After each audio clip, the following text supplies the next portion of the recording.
What you are looking at here is one example of a content standard. This happens to be a kindergarten standard.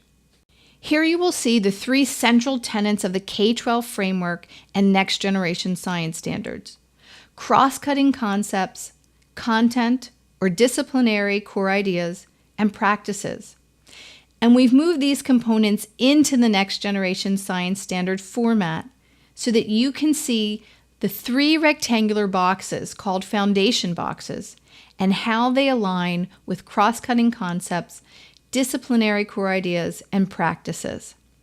What the standards have done is to create a way to assess whether students understand science because they practice science and integrate the experiments with the concept.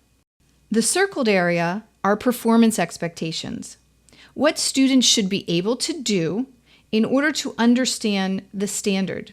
In this case, properties of matter. The performance expectations are composed of the practices, disciplinary core ideas, and cross-cutting concepts. The standards always start with the experiment. Here you can see design and conduct an investigation. It is tightly linked to the concept.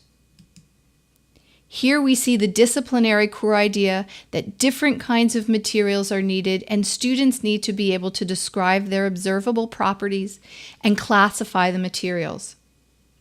And then the performance expectation links that concept to the larger cross-cutting ideas of patterns.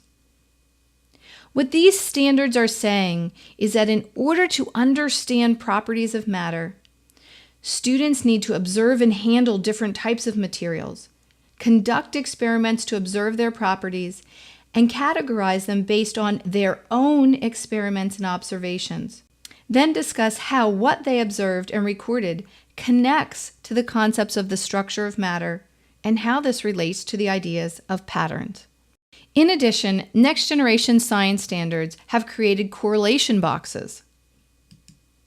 The top connection box emphasizes how what you do in the science lab and through hands-on experiments is and needs to be connected to the science concept and experiments in other grades and within the same grade so that students have multiple opportunities to investigate, observe, and connect different components of the concept. Two other connection boxes emphasize correlations with English language arts and math. Connecting science with ELA is important because students need to be able to communicate their hypotheses, predictions, results, and conclusions effectively, and to be able to read procedures and protocols. Correlations with math is essential.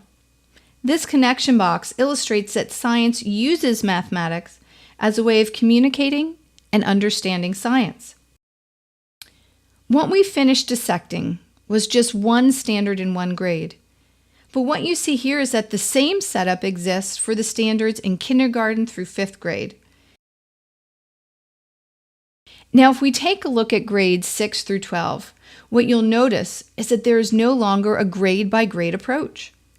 Instead, the next generation science standards expect that, like the K-5 curriculum, middle school and high school will be completely integrated.